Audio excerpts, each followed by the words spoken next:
Mobile நேயர்களுக்கு வணக்கம். திமுக கூட்டணிக்குள்ள பல புகைச்சல் இருக்குங்க. ஆனா அதை வெளியே காட்டாம உள்ளுக்குள்ள, அதாவது இப்போ ஒரு புகைச்சல்னு வச்சுங்க, வெளியே போனா தானே புகைச்சல்ன்ற மாதிரி இருக்கு. ஒரு அன்னக்கூடை தூக்கி கவுத்துட்டுன்னு வச்சுங்க, அந்த புகைச்சல் அதுக்குள்ளேயே இருக்கும்.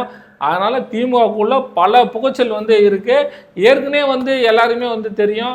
காங்கிரஸ் கட்சியில சொல்லியிருந்தாங்க, எங்களுக்கும் ஆட்சியில பங்கு வேணும் அப்படின்ற மாதிரி. அது இல்லாம எங்களுக்கு சீட்டும் நிறைய வேணும் அப்படின்ற மாதிரிலாம் ஒரு சில பேச்சுக்கள் சில மேடைகள், அதாவது காங்கிரஸ் மேடைகள் பேசியிருந்தாங்க.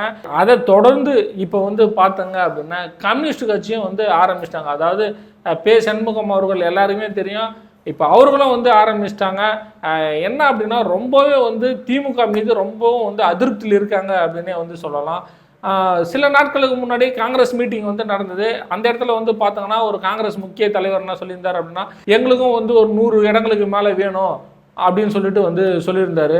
அதுக்கப்புறம் பார்த்தங்க அப்படின்னா KS அழகிரியும் சொல்லியிருந்தாரு, எங்களுக்கும் ஆட்சியிலையும் கொஞ்சம் பங்கு வேணும் அப்படின்ற மாதிரியும் பேசியிருந்தாரு. இது மாதிரிலாம் பார்த்தோம்னா திமுகக்குள்ளேயே பல உட்கட்சி பூசல் இருக்கு.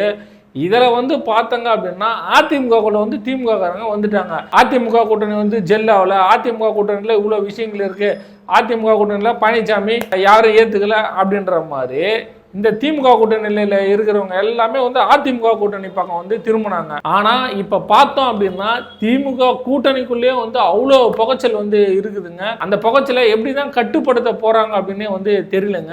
ஏன் அப்படின்னா தேர்தல் நெருக்கத்துல தான் இந்த புகைச்சல்லாம் வருது. முன்னாடி பார்த்தாங்கன்னா விசிகா கூட பேசியிருந்தாங்க. அதுக்கப்புறம் பார்த்தங்க அப்படின்னா அவங்களே ஒரு முடிவு பண்ணுங்கனாங்க, நாங்கள் ஒரு 20 சீட்டுக்கு கேட்போம், அவரு நீ 2 சீட்டு கொடுத்தா கூட நாங்கள் வாங்கிக்குவோம் கம்முன்னு, எந்த பேச்சும் இல்லை அப்படின்னு சொன்னாங்க. விசிகா எந்த சீட்டு இல்லை, ஒத்த சீட்டு கொடுத்தோட விசிகா வாங்கிக்கலாம். ஆனால் காங்கிரஸ் வாங்க முடியுமா? ஏன் காங்கிரஸ் வாங்க முடியாது அப்படின்னா எல்லாருக்குமே தெரியும், மத்தியில் காங்கிரஸ் ஆட்சி எத்தனை ஓடும் இருந்ததுன்னு சொல்லிட்டு எல்லாருக்குமே தெரியும். ஆனால் இங்கே ஆரம்ப கட்ட காலத்தில் 40 சீட்டுலாம் வாங்கியிருந்த காங்கிரஸ் இன்னைக்கு 20 சீட்டு 22 சீட்டு இன்னும் 10-12 கொடுத்தா கூட வாங்கிக்குவாங்கன்ற நிலைமையில இருக்குது. அதனாலே இந்த முக்கிய தலைவர்கள்லாம் பார்த்தோம் அப்படின்னா, ஏன்பா ஏற்கனவே நம்ம அவ்வளோ சீட்டு வாங்கியிருக்கோம், இப்போ நீங்கள் கொடுக்குற சீட்டை வாங்கினுங்க அப்படின்னா நம்மளுடைய தன்மானம் என்ன வருது? இதே நம்ம காங்கிரஸ் ஆட்சி அமைச்சிருச்சு அப்படின்னா இவங்க 2 மத்திய அமைச்சரும் 3 மத்திய அமைச்சர் வருவாங்கல்ல, ஏன் நம்ம மட்டும் ஒரு ஏமாளியா அப்படின்ற மாதிரி காங்கிரஸ்குள்ளேயே ஒரு புகைச்சலும் இருக்குங்க. அதாவது கம்யூனிஸ்ட் சண்முகம் அவர்கள் ஒரு பொதுக்கூட்டத்தில் சொல்லியிருந்தாரு, இந்த விஷயங்களும் இப்போ திமுகக்குள்ள ஒரு புகைச்சல் அப்படின்னே நம்ம சொல்லலாம். இதுல சண்முகம் அவர்கள் என்னெல்லாம் சொல்றாரு அப்படின்னா, மாசம் ஒரு வாட்டி கரண்ட் பில்லு குறிப்புன்னு சொன்னாங்களே, அதை நீங்க குறிச்சிங்களா, அதை நீங்க தேர்தல் வாக்குறுதியை நிறைவேற்றணுங்களா அப்படின்னு சொல்லிட்டு நெருக்குன்னு ஒரு கேள்வி கேட்குறாருங்க. பின்ன கேட்காம இருப்பார். பின்ன தேர்தல் வாக்குறுதியில் கொடுத்த வாக்குறுதியை பெரும்பாலும் நிறைவேற்றலை அப்படின்னா இப்படி தானே கேட்பாங்க. அதுவும் சண்முகம் அவர்கள் உண்மையிலே சூப்பரான ஒரு ஆளுங்க. கூட்டணி கட்சியாவது ஏதாவது நம்மளுக்கு அதெல்லாம் முக்கியம் இல்லை, மக்களுக்கு சொன்னாங்களே செஞ்சீங்களான்ற விஷயங்களை தான் பே சண்முகம் அவர்கள் கரண்ட் பில் மாசம் சொன்னாங்களே இதை செஞ்சீங்களா அப்படின்னு. அதுக்கப்புறம் சிலிண்டருக்கு மானியம் 100 ரூபா கொடுக்குறோன்னு சொன்னாங்களே கொடுத்தாங்களா, அப்புறம் டீசலுக்கு 3 ரூபா குறைப்பேன்னு சொன்னாங்களா அப்படின்னு சொல்லிட்டு நிறைய தேர்தல் வாக்குறுதிகளை திமுக நிறைவேற்றாததை சண்முகம் அவர்கள் எடுத்து சொன்ன விஷயங்களும் கூட்டணிக்குள்ள ஒரு குழப்பம் அப்படின்னே சொல்லலாம். ஏன் இதெல்லாம் இப்போ சொல்றாங்க அப்படின்னா, இதெல்லாமே சொல்றதெல்லாமே ஒரு விஷயங்கள் கிடையாது.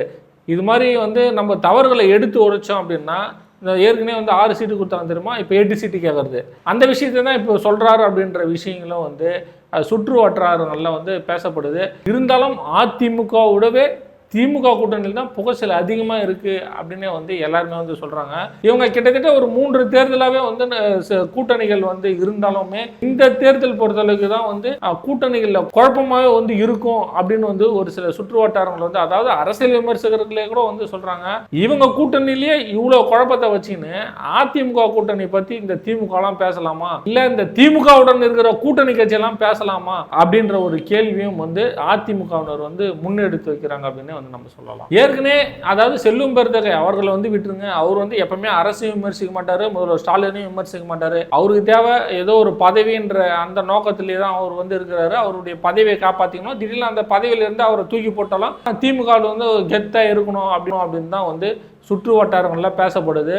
இருந்தாலும் காங்கிரஸில் இருக்கிற முக்கிய தலைவர்கள்லாம் பார்த்தங்க அப்படின்னா ஏற்கனவே திமுக மீது ஒரு அதிருப்தி இருந்தாலும் நம்மளுக்கு வேற வழி இல்லை அப்படின்ற மாதிரி தான் அந்த கட்சிக்குள்ளே இருக்காங்க. அதே தான் கம்யூனிஸ்ட் கட்சிகளும் அதே வந்து நிலைமை தான் இருக்குது. அதிமுகவோட திமுகவில் தான் வந்து உட்கட்சி பூசலும் இருக்குது அப்படின்னு வந்து சொல்லப்படுது. இந்த உட்கட்சி பூசல் நாட்கள் ஆவ என்னெல்லாம் நடக்க போகுது அப்படின்னு சொல்லிட்டு நம்ம பொறுத்திருந்து பார்க்கலாம். ஆனால் அவர் சண்முகம் அவர்கள் விடமாட்டார் அப்படின்னு தான் வந்து நினைக்கிறேன். ஏன்னா அவர் கூட்டணி கட்சியில் இருந்தாலுமே வந்து பார்த்தோங்கன்னா ஒரு உண்மையை பேசுகிற ஒரு மனிதர் அப்படின்னு தான் வந்து சொல்ல முடியும். அதாவது திமுக மேடையிலே ஒரு சில விமர்சனங்களை வந்து திமுகவை பற்றியே எடுத்து வைப்பார். அப்படி வந்து கொஞ்சம் எடுத்து வச்ச விஷயங்கள் தான் வந்து பார்த்தோன்னா பழைய ஓய்வூதிய திட்டம்லாம் வந்து அமுல்படுத்துறேன்னு சொன்னாலே செஞ்சீங்களா அப்படின்ற மாதிரிலாம் வந்து சொல்லியிருக்காப்புல. ஓய்வு பெற்ற தொழிலாளர்கள்லாம் வந்து பார்த்தோன்னா அகவிலைப்படிலாம் வந்து உயர்த்தி தரேன்னு சொன்னாங்களே அதை செஞ்சீங்களான்ற விஷயங்களும் சரி, மருத்துவ காப்பீடு, வருங்கால வைப்பு நிதி அப்படின்னு சொல்லிட்டு அடுக்கடுக்கா வந்து கேட்டுட்டு தான் இருக்காரு. ஆனால் இவங்க அதாவது திமுக சைடில் செவி சாய்க்கிற மாதிரி இது வரைக்கும் தெரியல. கடைசி நேரத்தில் இந்த விஷயங்கள் எல்லாமே நீங்கள் பண்ணலை அப்படின்ற மாதிரி எடுத்து ஏதாவது பேசணும் அப்படின்னா கடைசியில் இந்த கூட்டணி உடையிறதுக்கும் வந்து அதிகமான வந்து வாய்ப்பு இருக்குது. நம்ம பொறுத்திருந்து பார்க்கலாம். அதிமுக கூட்டணியோட திமுக கூட்டணியில் தான் பெரிய புகைச்சலாகவும் இருக்குது.